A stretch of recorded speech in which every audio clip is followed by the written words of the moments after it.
ಎಲ್ರಿಗೂ ನಮಸ್ಕಾರ. Welcome to my channel.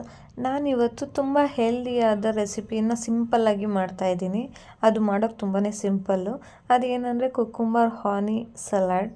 ಇದು ತಿಂದರೆ ಹೆಲ್ತ್ಗೂ ತುಂಬ ಒಳ್ಳೆಯದು. ಆ್ಯಂಡ್ ಸ್ವಲ್ಪ ಸೌತೆಕಾಯಿ ತಂಪಿರೋದ್ರಿಂದ ಒಂದು ಸ್ವಲ್ಪ ಬಾಡಿನೂ ಕೂಲ್ ಆಗುತ್ತೆ. ಆ್ಯಂಡ್ ತಿನ್ನೋಕೆ ಈ ಥರ ಮಾಡ್ಕೊಂಡು ತಿಂದರೆ ಚೆನ್ನಾಗಿರ್ತೈತಿ. ಯಾವಾಗಲೂ ನಾರ್ಮಲಾಗಿ ಸೌತೆಕಾಯಿ ಕಟ್ ಮಾಡಿಕೊಂಡು ಉಪ್ಪು ಖಾರ ಹಾಕ್ಕೊಂಡು ಆ ಥರ ಎಲ್ಲ ತಿನ್ನೋ ಬದಲು ಈ ಥರ ಸಲಾಡ್ ಮಾಡ್ಕೊಂಡು ತಿಂದರೆ ಚೆನ್ನಾಗಿರುತ್ತೆ. ಸೊ ನೋಡೋಣ ಬನ್ನಿ ಹೇಗೆ ಮಾಡೋದು ಅಂದ್ಬಿಟ್ಟು. ನಾನಿಲ್ಲಿ 2 ಸೌತೆಕಾಯಿ ತೊಗೊಂಡಿದ್ದೀನಿ. ಅದನ್ನು ನೀಟಾಗಿ ಸ್ವಲ್ಪ ಉದ್ದುದ್ದನೇ ಹಚ್ಕೊತಾ ಇದ್ದೀನಿ. ನಿಮಗೆ ರೌಂಡ್ ಶೇಪಲ್ಲಿ ಬೇಕು ಅಂದರೂ ಮಾಡ್ಕೊಬೋದು, ಬಟ್ ಈ ಥರ ಆದರೆ ಚೆನ್ನಾಗಿರುತ್ತೆ.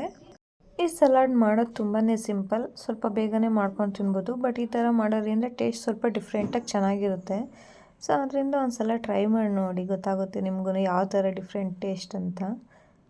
ಸ್ವಲ್ಪ ಎಳೆ ಸೌತೆಕಾಯಿ ಕಟ್ ಮಾಡಿ ಇಟ್ಕೊಳ್ರಿ, ಚೆನ್ನಾಗಿರುತ್ತೆ ತಿನ್ನೋದಕ್ಕೂ. ಸ್ವಲ್ಪ ಬಲ್ತ್ಬಿಟ್ರೆ ಜಾಸ್ತಿ ಈ ಥರ ಸೌತೆಕಾಯಿ ಬೀಜಗಳು ಸಿಗ್ತಾ ಇರ್ತೈತೆ, ಅಷ್ಟು ಚೆನ್ನಾಗಿರಲ್ಲ. ಸೊ ಸೌತೆಕಾಯಿ ಕಟ್ ಮಾಡ್ಕೊಂಡಿದ್ದಾದಮೇಲೆ ಒಂದು 1/4 ಕಪ್ ಆಗೋಷ್ಟು ಕಡಲೆ ಬೀಜನ ಒಂದು ಸ್ವಲ್ಪ ನೀಟಾಗಿ ಫ್ರೈ ಮಾಡ್ಕೊಬೇಕಾಗುತ್ತೆ. ಕಮ್ಮಿ ಉರಿಯಲ್ಲಿ ಇಟ್ಕೊಂಡು ಲೋ ಫ್ಲೇಮಲ್ಲಿ ಇಟ್ಕೊಂಡು ಫ್ರೈ ಮಾಡಿಕೊಂಡ್ರೆ ಅದು ಚೆನ್ನಾಗಿ ಒಳಗಡೆ ಎಲ್ಲ ಬೆಂದಿರುತ್ತೆ. ಸ್ವಲ್ಪ ಜಾಸ್ತಿ ಉರಿ ಏನಾದ್ರು ಇಟ್ಬಿಟ್ರೆ ಅಷ್ಟು ಚೆನ್ನಾಗಿರಲ್ಲ, ಅಂದರೆ ಸೀದ್ಬಿಡುತ್ತಲ್ವ, ಒಳಗಡೆ ಎಲ್ಲ ಅಷ್ಟು ಬೆಂದಿರಲ್ಲ. ಸೊ ಅದರಿಂದ ಕಡಲೆ ಬೀಜನ ಈ ಥರ ಹುರ್ಕೊಂಡಿದ್ದಾದಮೇಲೆ ಅದು ಕಲರ್ ಚೇಂಜ್ ಆಗುತ್ತಲ್ಲ, ಆಗ ನಾವು ಒಂದು ಮಿಕ್ಸಿಗೆ ಹಾಕ್ಕೊಂಡು ರುಬ್ಕೊಬೋದು. ಅಂದರೆ ರುಬ್ಕೊಳೋದು ಅಂದರೆ ಒಂದು ಸ್ವಲ್ಪ ತರಿಯಾಗೆ ಪುಡಿ ಮಾಡ್ಕೊಬೇಕು. ನೀವು ಮಿಕ್ಸಿಗೆ ಹಾಕೋದು ಬೇಡ ಅಂದರೆ ಒಂದು ಸ್ವಲ್ಪ ಚಿಕ್ಕದು ಒಳ್ಕಲ್ಲು ಇರುತ್ತಲ್ಲ, ಅದರಲ್ಲೇ ಕುಟ್ಕೊಂಡು ಒಂದು ಸ್ವಲ್ಪ ತರಿಯಾಗಿ ಮಾಡಿ ಇಟ್ಕೊಳ್ಳಿ. ನಾನಿಲ್ಲಿ ಇವತ್ತು ಮಿಕ್ಸಿಗೆ ಹಾಕ್ಕೊತಾ ಇದ್ದೀನಿ. ಸ್ವಲ್ಪ ತರಿಯಾಗಿರಬೇಕು, ಜಾಸ್ತಿ ಪುಡಿ ಆದರೆ ಚೆನ್ನಾಗಿರಲ್ಲ ಕಡಲೆ ಬೀಜ. ಸೊ ನೆಕ್ಸ್ಟ್ ನಾನು ಅದೇ ಪ್ಯಾನ್ಗೆ ಒಂದು ಸ್ವಲ್ಪ ಎಳ್ಳು ಹಾಕ್ಕೊತಾ ಇದ್ದೀನಿ. ಎಳ್ಳನ್ನ ಜಾಸ್ತಿ ಒಂದು ಸ್ವಲ್ಪ ರೋಸ್ಟ್ ಮಾಡಬೇಡಿ, ಹಾಗೆ ಒಂದು ಸ್ವಲ್ಪನೇ ಬಿಸಿ ಮಾಡ್ಕೊಂಡು ಹಾಕ್ಕೊಂಡ್ರೆ ಚೆನ್ನಾಗಿರುತ್ತೆ. ನಾನಿಲ್ಲಿ ಮಾಡಬೇಕಾದ್ರೆ ಸ್ವಲ್ಪ ಎಳ್ಳನ್ನು ಒಂದು ಸ್ವಲ್ಪ ಜಾಸ್ತಿ ರೋಸ್ಟ್ ಮಾಡಿದ್ದೀನಿ.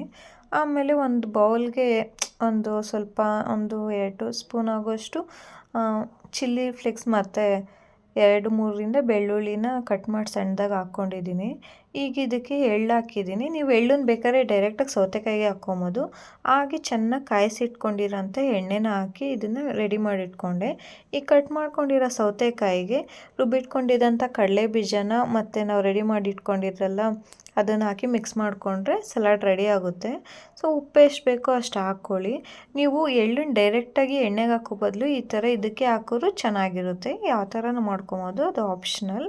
ನೋಡಿ ಈ ಥರ ಹಾಕಿದಾದಮೇಲೆ ಮಿಕ್ಸ್ ಮಾಡಿಬಿಟ್ಟು ಒಂದು ಸ್ವಲ್ಪ 2 ಟೇಬಲ್ ಸ್ಪೂನ್ ಅಥವಾ 3 ಆಗೋಷ್ಟು ಒಂದು ಸ್ವಲ್ಪ ಹನಿ ಹಾಕ್ಕೊಬೇಕಾಗುತ್ತೆ, ಜೇನುತುಪ್ಪ ಹಾಕ್ಕೊಂಡಿದ್ದಾದಮೇಲೆ ಈ ಥರ ಮಿಕ್ಸ್ ಮಾಡಿಬಿಟ್ಟು ತಿಂದರೆ ಸಲಾಡ್ ರೆಡಿ. ತುಂಬಾ ಟೇಸ್ಟ್ ಚೆನ್ನಾಗಿರುತ್ತೆ. ನೀವು ಒಂದು ಸಲ ಟ್ರೈ ಮಾಡಿ. ತುಂಬಾ ಸಿಂಪಲ್ ರೆಸಿಪಿ ಇದು. ಇವತ್ತಿನ ನನ್ನ ರೆಸಿಪಿ ನಿಮ್ಗೆ ಇಷ್ಟ ಆಯಿತು ಅಂದ್ಕೊತೀನಿ. ನಿಮ್ಗೆ ಇಷ್ಟ ಆಗಿದ್ರೆ ನನ್ನ ಚಾನಲ್ನ ಸಬ್ಸ್ಕ್ರೈಬ್ ಮಾಡಿ, ಶೇರ್ ಮಾಡಿ. ಹಾಗೆ ಇದನ್ನು ಟ್ರೈ ಮಾಡಿದ್ರೆ ಹೇಗೆ ಬಂದಿತ್ತು ಅಂತ ತಿಳಿಸ್ಕೊಡಿ. ಮತ್ತೆ ಮುಂದಿನ ವಿಡಿಯೋಲಿ ಸಿಗೋಣ. ಧನ್ಯವಾದಗಳು. Thank you.